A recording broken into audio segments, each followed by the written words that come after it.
Thank you so much for being here. My name is Tan. I'm part of Sabil. Thank you for joining us for Kumi Now.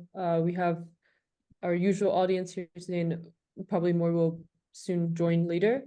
But today our topic will be on Gaza, and we are joined by the Palestinian NGO network. So Mahmoud will be talking to us. And I just want to remind everyone to turn off your mics, and that the session will be recorded, and we'll also have a Q&A portion. So if you have questions for Mahmoud, you can make sure to put it in the chat. But before Mahmoud begins, I would like to introduce him. So Mahmoud, he's a Palestinian refugee born in Gaza in 1968, and he's currently working as the National Advocacy Coordinator at the Palestinian NGO network in the Gaza office. Over the past years, Mr. Hamada worked in many international and national institutions and has experience in humanitarian and development work. He specializes in humanitarian assistance and resilience, and has technical skills in the sectors of development, relief, community accountability, and preparing and managing programs, projects, and policies related to development and humanitarian work. I feel like he might have dropped off again. So we might have to wait a little bit for him to come back. Let's see.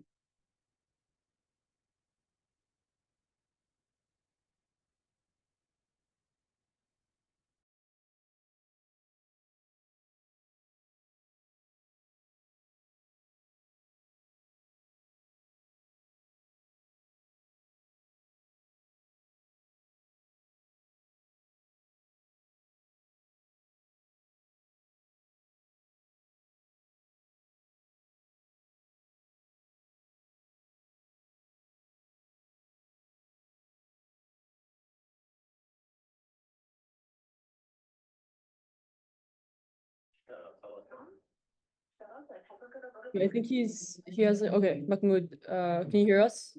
Yes, yes. Okay. Sorry. Connection. You can begin at any point. So feel free to speak. Can I start sharing? Yeah, yes, of course. Uh, You need to share your screen. could you please give me a permission to say? Yes. Oh, yes.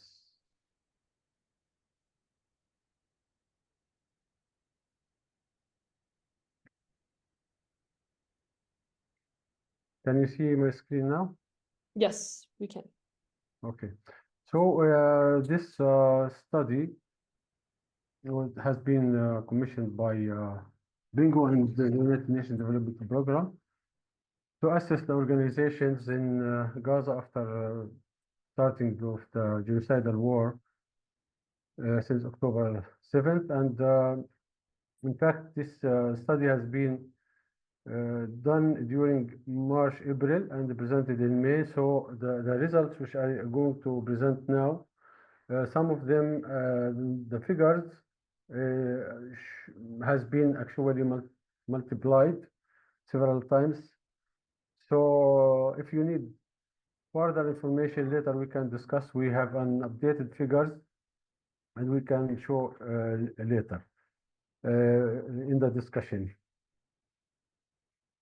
The study, just to give you a brief about Gaza, first of all, you already know that Gaza is a house for 2.3 million persons.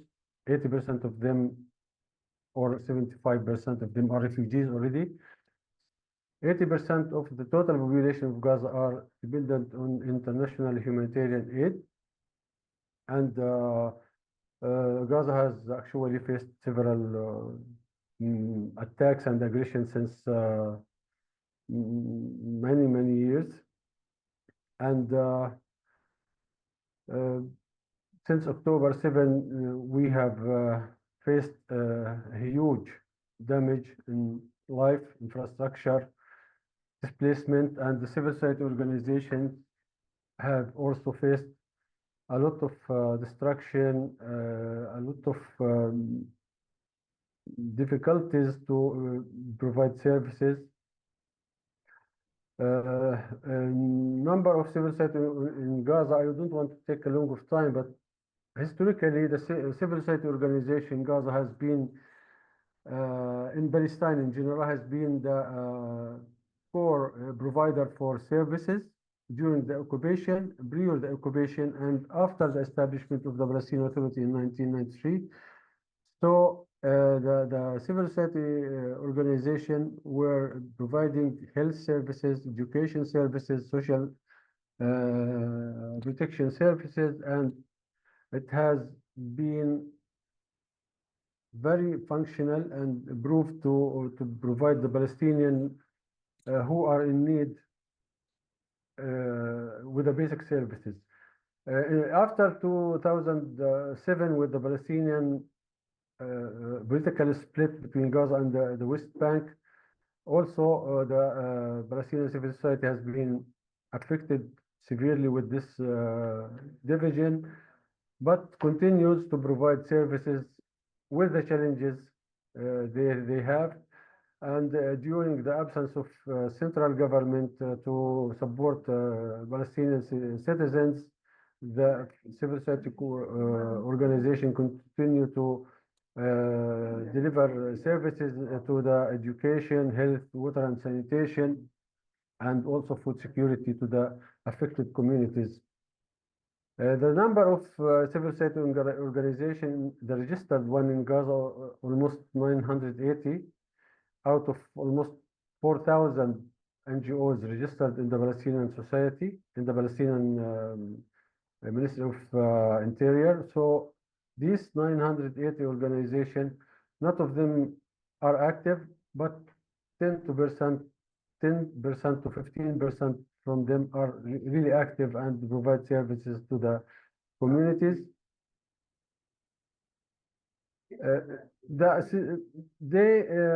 We will go through the main mandates for the civil society organization, filling the gaps in the absence of service provision by the actors and the government.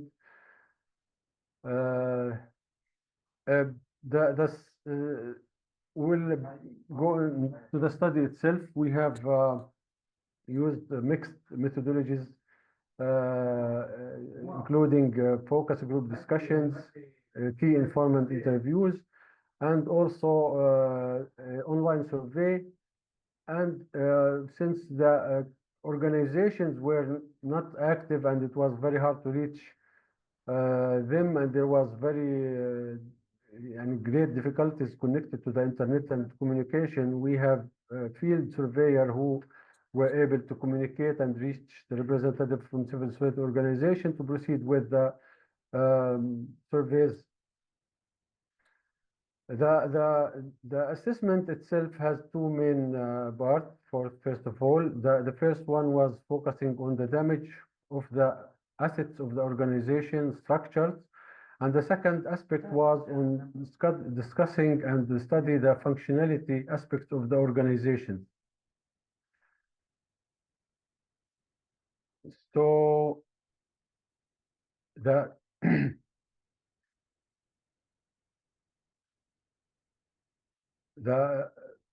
the infrastructure was studying the building, the equipment, special equipment that organization use, transportation means, what they have kind of hard assets and buildings.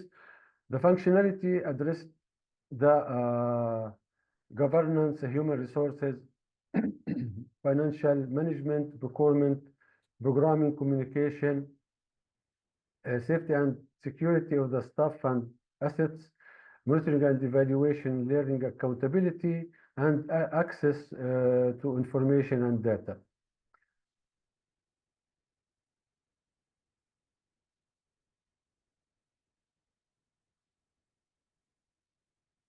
The data collection was done through conducting 4 focus group discussions with 89 representatives from the local society organizations and 10 key informant interviews with the representative from civil society organization and from the humanitarian cluster coordinators within the humanitarian country team, And we have the online surveys. The online survey has been communicated via email and other list or through WhatsApp and email. We must reach to more. It was disseminated to more than 800 organizations, but unfortunately we received only 100 response. And after verification and defining the data, we ended up with 87 valid responses. The limitation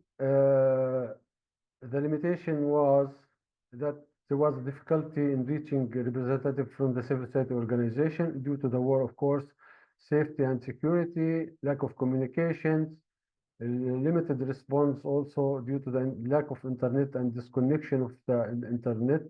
There was also for many challenges with conducting the interviews because there was no place to conduct the interviews. In fact, even the interviews and the meetings were conducted before Rafah invasion in May. But it was very hard to convene and to have a suitable place to convene the meetings. When we just review the questionnaire, was done to study sectors including the health and wash, education, social protection, agriculture and food security, human rights, democracy, governance, and rule of law, and youth and women and gender. But we have only received two responses from the human rights and democracy field. So this was not considered. So we ended up with only 4 sectors, which health and wash, food security and agriculture, and education, and finally gender and social protection. So this means main 4 categories were discussed, and the organizations who has been responded to the survey were from these 4 categories. The numbers of these categories are 41 organizations working on the gender and social protection, 16 working in health, 14 working in education, and 16 working in food security and agriculture. Now we are going to the findings of the survey.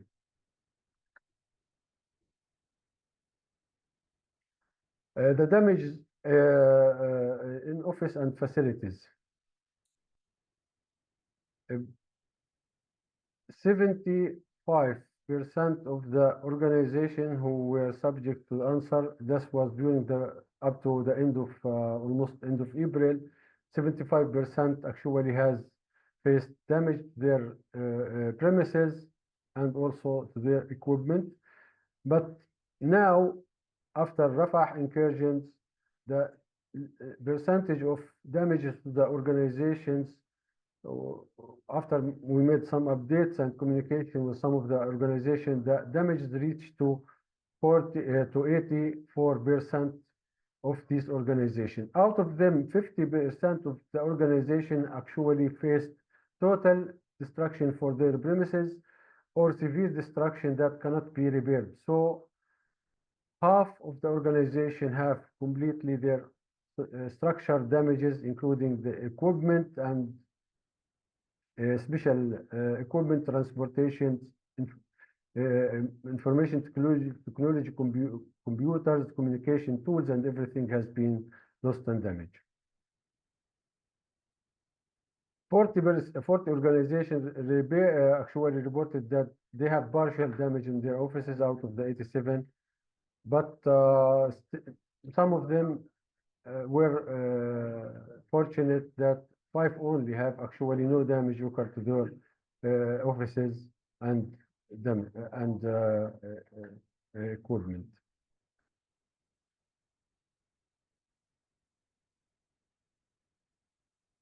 In terms of the cost of damage, the total cost for damage for this organization, the 87 one who has been responded, according to the sectors, we have a classification for them, reach $65 million with the equipment and structures.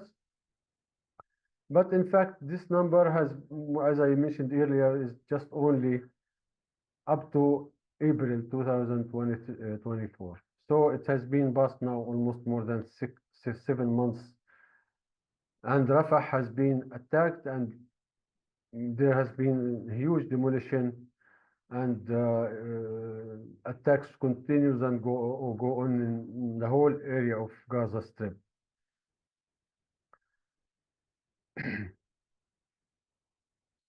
We are going to see how this organization have been restructured to continue their work. When we have the data collection, we have received information that almost 85 is still active. 85% of the organization is still active, and some of them have opened offices. 53% who has been displaced from Gaza and the north of Gaza to the middle area and south, including Khan Yunis and Rafah and the middle area. 53% of the organization had opened new offices in order to proceed provision of service to the affected communities. And in terms of changes of the activities, like 1/3 of the organization has changed their activities to be able to respond to the needs. Some of them, another 1/3 of these respondents had changed partially the activities, and the other 1/3 had not changed their activities because they have already their mandate is kind of service provision, so they don't have to change their mandate. So the total organizations has contribute to the relief services for the immediate to respond and cover the immediate needs of the organization, of the population.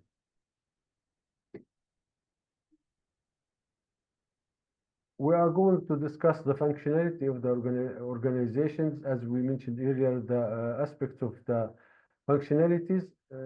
First aspect was the governance. As you may know that many organizations have already left, some of the staff already left Gaza.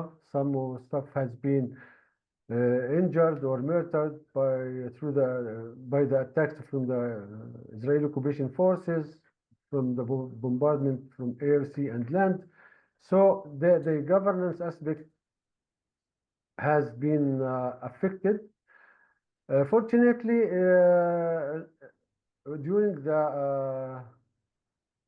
during our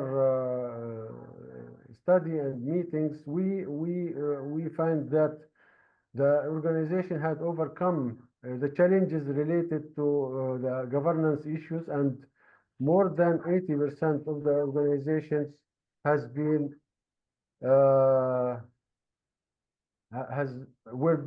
were able to secure good governance, because you know the governance aspect is very important because it's connected with transparency, connected with communication with the communities and communication with the affected population, and also the trust with the community and donors as well.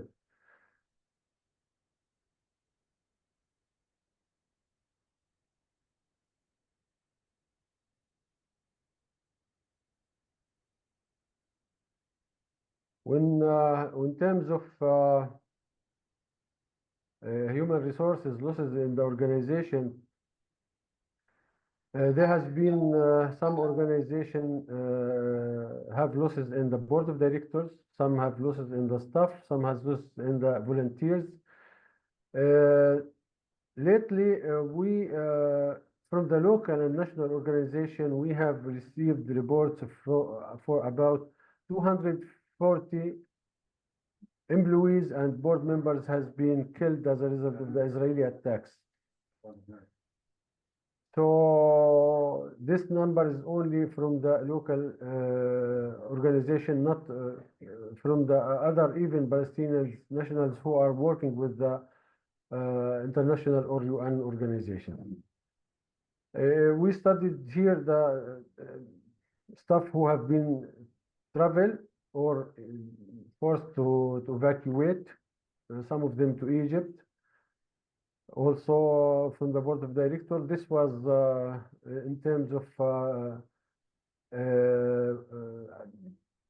governance was somehow good because they manage actually to be able to access donors, to have a good level of communications with their staff in the field, and also with to mobilize resources easier than in Gaza. In Gaza, the communication was very hard. The transportation was completely blocked out. Safety and security was really a matter of concerns. The organizations affected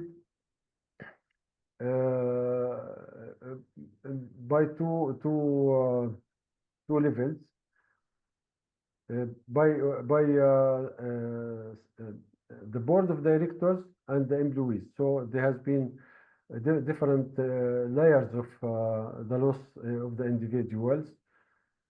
For the staff needs, we have also discussed the staff needs, where the organization was able actually to provide their staff with the needs in terms of food, shelter, basic needs, in terms of transportations, in terms of securing their salaries. So it was only 38% of the organizations were able to secure the shelter needs for their staff during the war. This was alarming statistic indicates that the vulnerability of the civil society organization personnel was not adequate because they are not receiving the proper support they should receive. Only 43 of the respondents organization reported that they were able to secure food and water needs for their staff during the war. But when we talk about this percentage, this was before Rafah incursion in beginning of May. And also in terms of non-food items, only 37% of the organization were able to secure non-food items and other materials for their staff, like hygiene kits, clothing, mattresses, and other stuff. But total, in general, 41% of the organization were not able to provide, for example, transportation and other needs.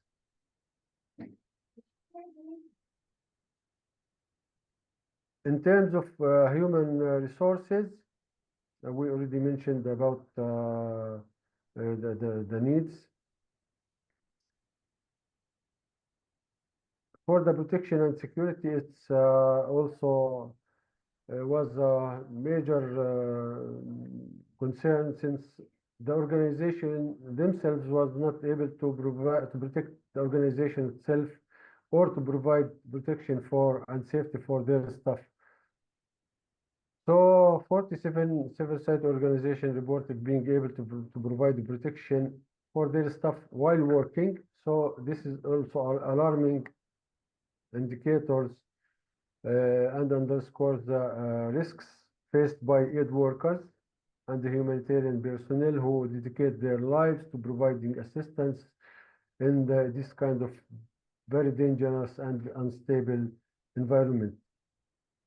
Also, the ability to protect facilities and resources was another critical aspect for the organization and their operation.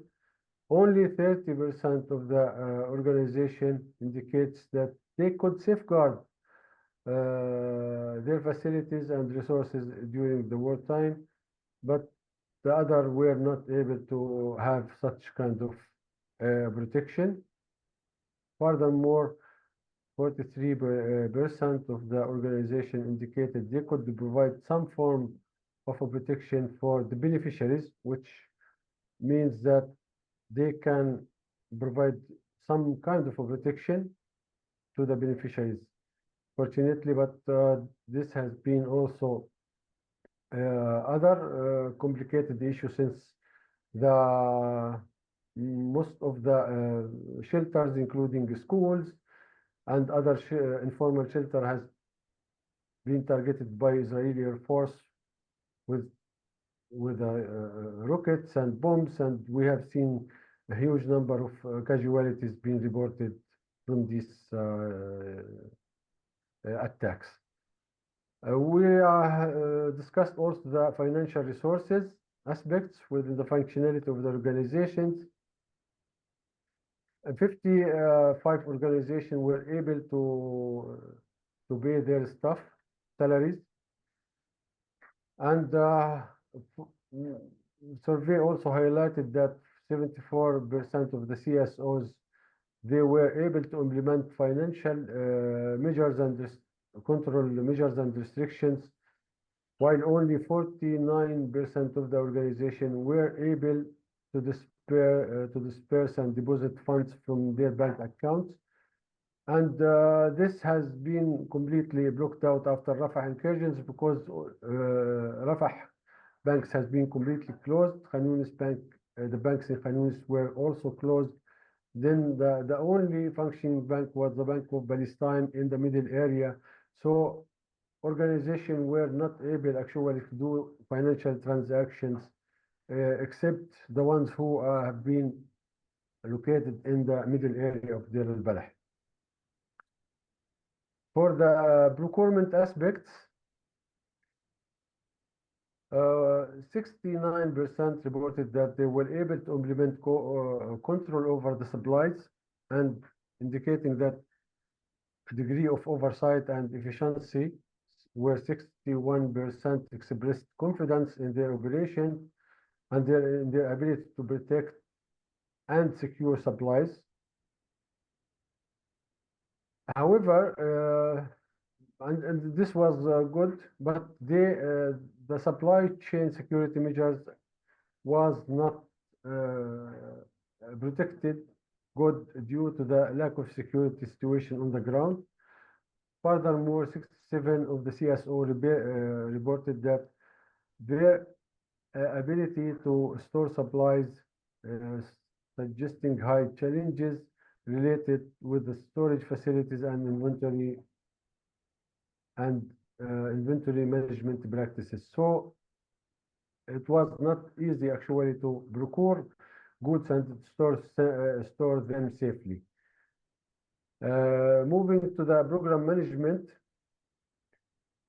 With the program management, we find out that majority of the organization, 82%, reported that they were able to adopt and develop emergency intervention plans and projects, and 84% of them demonstrated good and strong understanding of the target population needs. So they were able to accurately identify the specific requirements and the level of vulnerabilities of the population, and prepare their program to respond to those needs. 64% of the organization had reported they were able to implement their emergency intervention and raise funds for their interventions.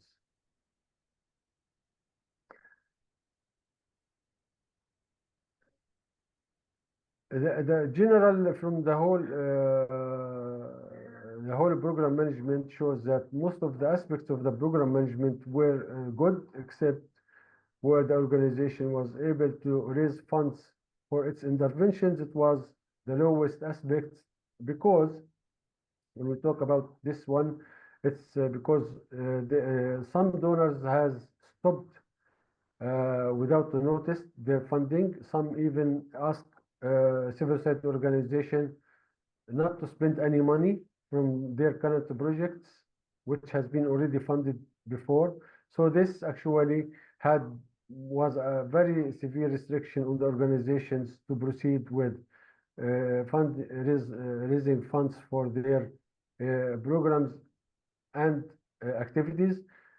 Fortunately, this aspect has changed after May because the organization became more stable. They have collected their efforts and power again, and they started good level of communication with donors and other actors. In terms of coordination and communication, it was very hard to communicate between the level of the organization itself, between the board of directors, between the administration level and with the programs, but totally like 76% reported that they were able to communicate effectively between the level of the organizations. Furthermore, 70% reported also they was able to communicate and coordinate between their offices and the branches. Some organizations have the decision-making facilities in the West Bank. This was good in terms of they easily can make decisions from remote and from distance, from somehow safe environment. But in general, challenges existed with the organizations to convene and to have agree on interventions and to do meetings with the board to define what they need to do, how to proceed with the programs and activities. For the monitoring, evaluation, and accountability and learning aspects, it's almost the same. Almost 72% of the organizations surveyed indicated that they proceeded with their functionality of the monitoring and evaluation, which shows good because this indicates that they have clear and good communication with the affected population, and means that transparency and data collected shows great and good and sound data. This even was a challenge because it required additional costs to proceed with checking checking the needs and that the beneficiaries received the proper services, and also it's about complaint mechanism, whether it has been in place or not, and people are able to complain about not receiving or not receiving good services. But in general, this aspect was good and shows that the programming level and meal practices were good in general. For the data access, the data access was somehow challenges for a lot of organizations in terms of they don't have backup data, and also they are not, even if some of them, those who have backup data, they were not able to reach the backup data to retrieve it. So this was another challenge with the organization to proceed with their activities and the programs. But generally 72% of the surveyed organization were able to monitor and evaluate their program, and many of them were able to recover data. The main issue with the data was about this organization who have a kind of personal information and personal data about, for example, victims of violence, and this kind of data is supposed to be private and not to be shared. So they were not able to retrieve it, and some other organization were not able to retrieve the data for the beneficiaries. So the service provision for them was requiring a huge new work and workload to rebuild the new database, since they have been moved also from their original locations to another locations. Moving to the recommendations, as we it has been divided into levels to have a recommendation for specific sectors, and also recommendations for the specific actors. But the general recommendations, it's been imperative to put an immediate end to the persistent attacks on the civil society and aid workers, civilians and civilian structures must be afforded the protections they rightfully deserve. Second, addressing the root causes of the crisis, such as the ongoing blockade and the Israeli-Palestinian conflict, is crucial for finding lasting solutions. Restoring and strengthening the local civil society organization is a priority to boost life-saving recovery efforts.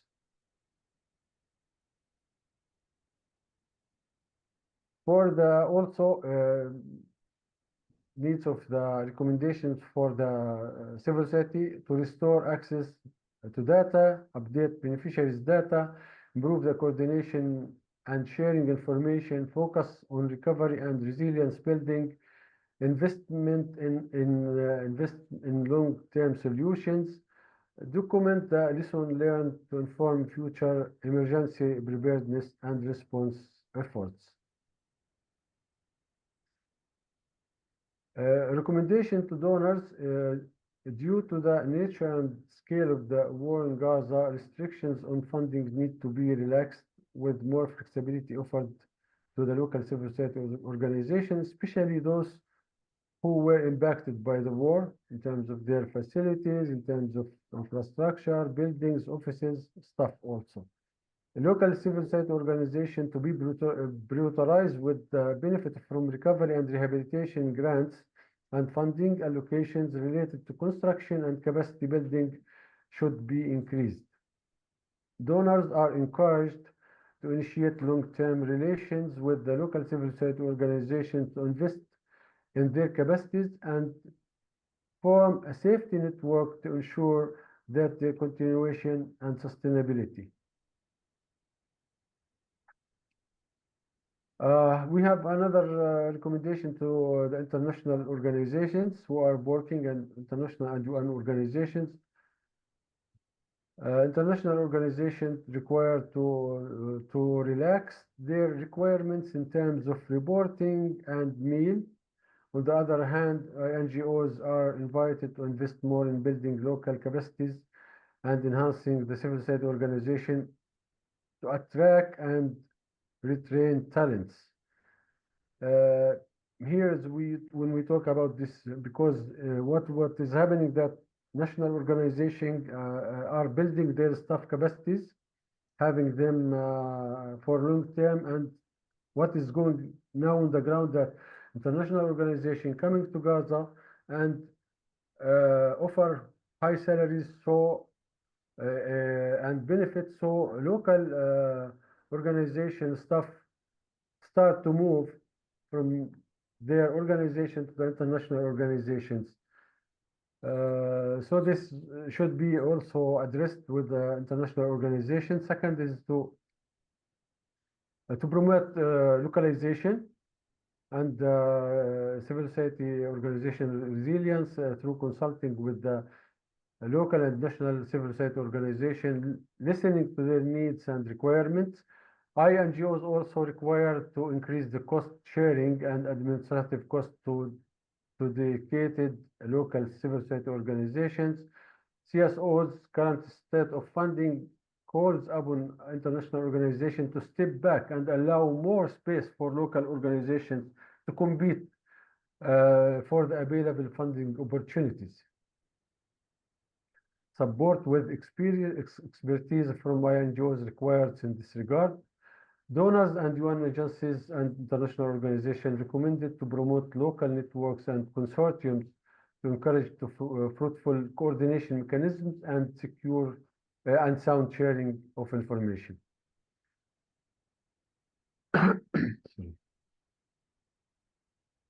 A recommendation to the civil society organizations, CSOs need to develop field emergency plan based on the potential of 4 scenarios, and also to implement these plans immediately and effectively when needed. CSOs can string cooperation with local partners and government institutions to ensure effective distribution of essential services and programs. Also, organizations must start planning for the future and develop sustainable strategies to provide services in the long term. Here we are having the specific recommendation for each sector. For the health sector, protection of health workers, especially for the ones who are working in the field and dealing with victims and injured and dead persons, this of assistance of those ones is at most importance. This also indicates providing full protection for health facilities to receive patients and injured people.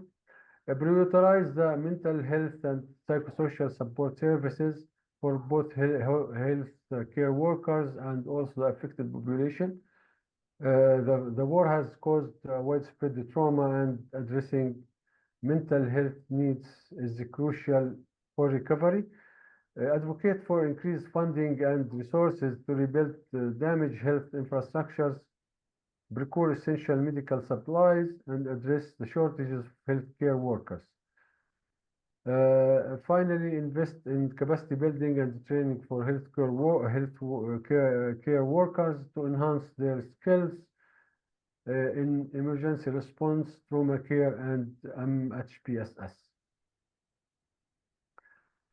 For the food security sector, secure the necessary resources and materials for the agriculture sector, including seeds, fertilizers, and equipment during the first few months after the war to ensure a quick recovery for the agriculture sector, since it's the main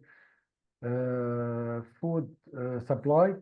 Second is there's a need for the civil society organization to invest in provide immediate support to farmers and fishermen to restore their livelihood and to start their activities to be able to produce food. Infrastructure repair, there's need to assess and repair damage to the infrastructure, and this is critical to food supply chain, including irrigation systems, storage facilities, market, and transportation networks. Also needs to invest for the sustainable agriculture and climate smart agriculture practices, such as drought resistance crops, water efficient irrigation systems, and integrated pest management control. Value chain development, strengthening the entire food value chain by investing in post-harvest, handling, storage, transportation, and marketing infrastructure. Food system strengthening by support local food production and processing initiatives, including the cooperatives, farmers markets, and small-scale food processing enterprises. Safety nets, social safety nets, establish and strengthen social safety nets programs such as food stamps or cash transfers to protect vulnerable households from future shocks. For the education sector, prioritize the reconstruction of and rehabilitation of the damaged buildings. I didn't mention that now the level of destruction of schools reached 92% of schools actually attacked and targeted. Integrate the psychosocial support into the school curriculum and extracurricular activities. Invest in development and implementation of innovative alternative learning solutions such as distance learning initiatives. Provide training and support to teachers in utilizing alternative learning methods. For the gender and social protection sector, strengthening coordination and collaboration between civil society organizations and all actors, as well as with the government agencies and international organizations to ensure a comprehensive and coordinated response to the needs of women and girls. Build capacity and resilience to the civil society organization to invest in building their capacities and resilience to ensure that they can contribute to provide essential services to women and girls, and in the face of the ongoing challenges, especially with increasing levels of violence due to the war and the displacement. This includes providing training to the staff, developing sustainable funding mechanism, and strengthening organizational structures. Finally, one of the recommendations is to collect and analyze data. CSOs should collect and analyze data on the needs of women and girls, as well as the impact on their interventions to inform their programming and advocacy efforts. Thank you very much, and I think I was trying to be short, but the study itself is very large, and I can receive your question now. Thanks, Pam. Thank you, Mahmoud. And it seems like civil society organizations are facing challenges that are getting harder every day. So I know you said the figures are a bit, it changed now. It's probably increased or been worse. But one question I had, just a little bit away from the report, is also, could you tell us a little bit about the work also of Palestinian NGO network? And you have the report and you're doing research for the report, but what other activities are you also doing to help civil society or other things Yes. related? Yeah. Yeah, we have, as you know, we as Palestinian non-governmental organization network is an umbrella organization. We have almost 150 members in the West Bank and Gaza. In Gaza, we have 71 members. But we are not limited the services just to our members. We are supporting whatever organizations that are active in Gaza and West Bank to provide services to the affected population. During the war, we continued our work to facilitate access for the local organization to the international coordination mechanisms, so they can be able to know what's going on, what are the aid structures there, and they can able to join and continue to support the aid recovery and support the communities. Second thing, we have, with the support of UNDP, open a workstation in the middle area governorate, where we offer the space, internet connection, electricity supply for the organization who can't have internet or electricity access, so they can proceed to work from our facility in Deir al-Balah. Last thing, but not limited, we have opened two one-stop shop citizen service shops. So these centers, we say citizen service centers, one in Deir al-Balah and one in Khan Yunis, have kind of different corners of services, including higher education, service, legal aid, support to farmers and fishermen, support to mental health, support to women who faced violence. So we have established these two centers to provide citizens with the services they need, so they can go to these services centers and ask for help, so they can provide. And this help is not provided by Bingo. Bingo offered actually the space, the internet power supply, and the other national organizations and actors have started to voluntarily provide such services. So we offer them the place, we offer them with the computer, laptop, and services, and also the hospitality, the structures, the furniture. They offer the services. So this just in short the current services. In terms of studies and other things, we are actively engaged with international arenas for the country-based pool fund to provide information for the local and international organization about opportunities of funding, also promote the localization aspects and other technical supports, and also trying to facilitate the linkages between the civil society organization and international organization, including OCHA, NGOs, and the other UN humanitarian clusters who are active in responding to the crisis now. Thank you, Mahmoud, for elaborating on that. And I think, Francis, you raised your hand. Yes, yes, I just want to say how amazing it is, how much work the civil society organizations have been able to accomplish in spite of the terrible devastation that has been, that they've been living under. It's just been amazing to see how much you've been able to accomplish in the face of all of this destruction.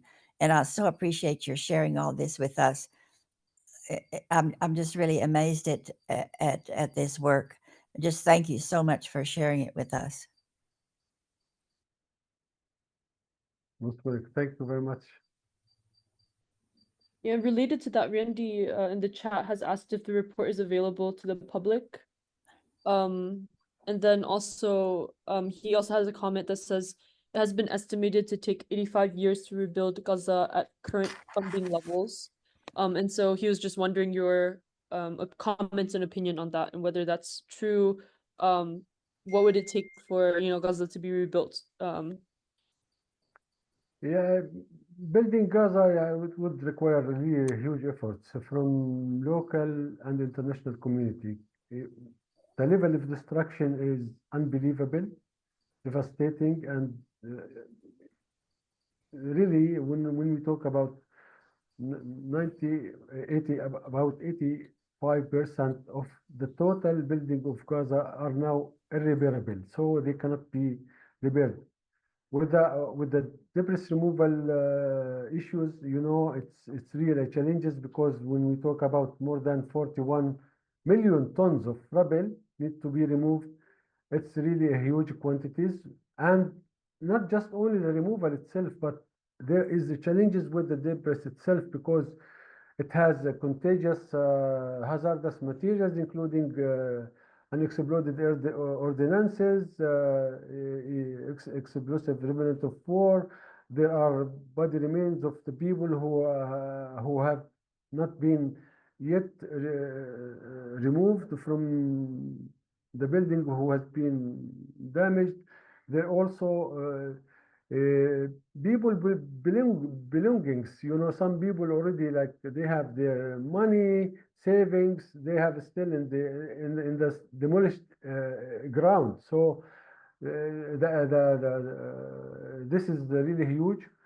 It needs heavy machinery to be imported from abroad. It needs international support. It needs new techniques to be utilized. And of course, 5 years is long period, but if a collective efforts has been agreed upon, Palestinians in Gaza will never stop, and they will do whatever they can. As you can see now, how they live within their already destroyed homes. Many already just go back when the Israeli troops withdraw from the areas, and they just repair their homes with whatever and start again. So they will start to do with their own hands, but I guess it would require يعني, at least 3 years minimum. With of course, with the support of the international communities and overseas companies. Cannot be done with the local, because the local, like contractors, the companies, the infrastructure, all damage, you know. So even the technicians we relied on to rebuild Gaza, most of them have lost the talents, most of them has been injured, some of them has been killed. So it's really challenging, yeah, and it needs external assistance. Thank you for that, Mahmoud. We're approaching the near end of our meeting, so if anyone else has last questions, just put it in the chat. But there's one question here related to the findings of the report. Do you find that the international NGOs and donors are open to your suggestions to ensure the inclusion of local NGOs? Because I remember one of the findings in the report was suggesting that international NGOs take a step back and kind of allow local NGOs to thrive. So have you talked to any of the international NGOs about these findings? This is in our like agenda for not just only during the war. This has been in our agenda for like 4 or 5 years ago, and we managed during the 2 years ago with the country-based pool fund.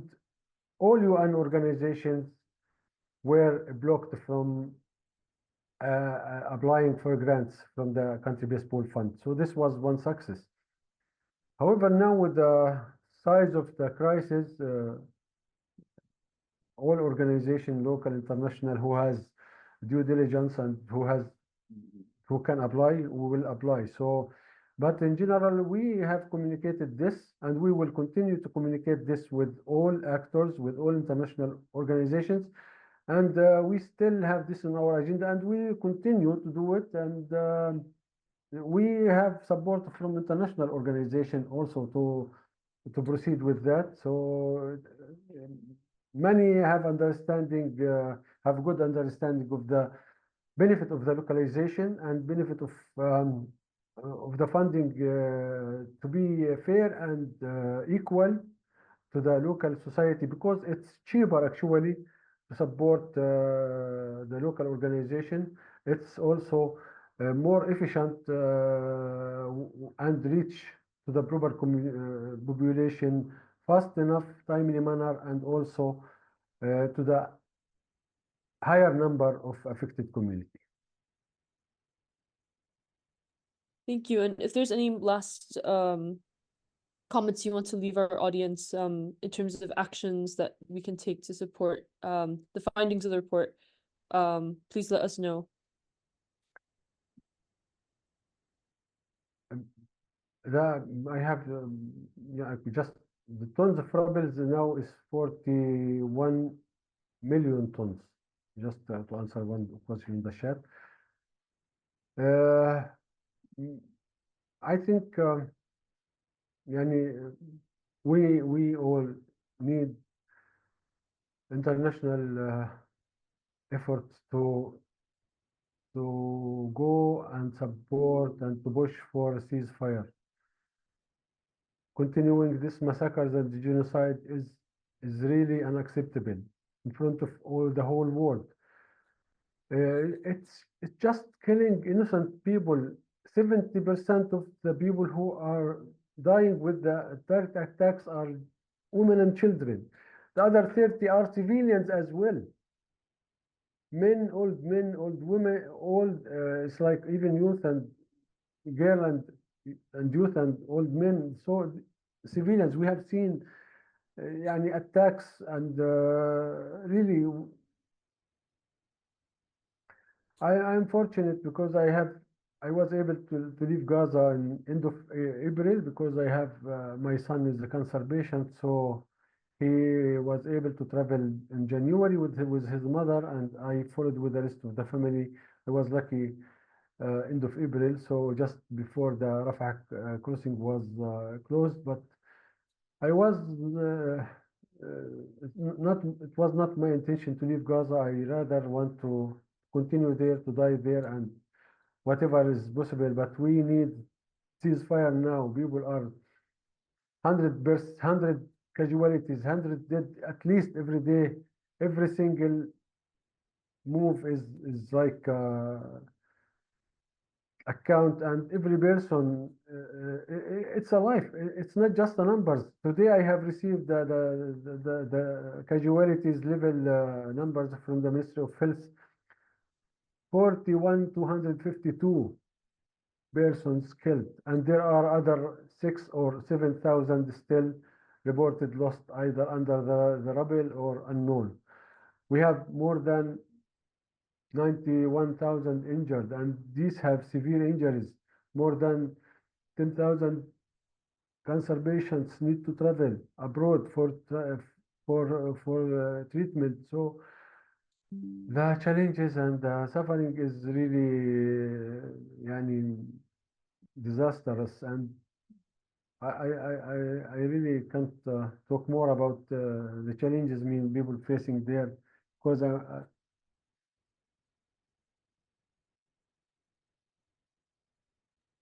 Thank you, Mahmoud, for sharing this and our solidarity with you, and also thank you so much for taking the time to speak with us today. There's some comments in the chat, and thanks for you. But we are approaching the end of our meeting, so Mahmoud, if you want to share, like, if you would like to share if there's a link to the report, the public report that we yes, can access. we have shared it already, and I can share it again. We have it in Arabic and English as well. It's about link, but I also can share the presentation. Unfortunately, this one is really big size. It's 16 megabyte, but I can share like the link for it also as well. So if you Yes. need, I can send it to your email. Then you can distribute where whomever interested. Yeah, no problem Would for that. our audience would appreciate that so much. But yeah, so we will be approaching the end. So everyone, please thank Mahmoud for speaking with us today, and sharing the report and everything else going on in Gaza. And we do have actions. We can't get it to them today, but uh, I think we have like maybe one new action. So just visit our website so that you can complete some of those actions if you haven't done already this week. So I'll put that down in the chat. And then next week we will be hearing from a Palestinian artist to talk about art and resistance. So thank you everyone, and have a good rest of the day or evening wherever you are. I'm just putting my email address on the chat, and thank all of you.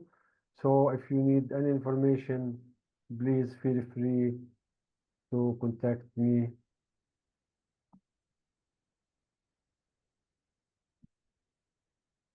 Take care for yourself, and thank you. It was Thank you, really, I'm lucky to be with you. Thank you all. Bye bye. Take care.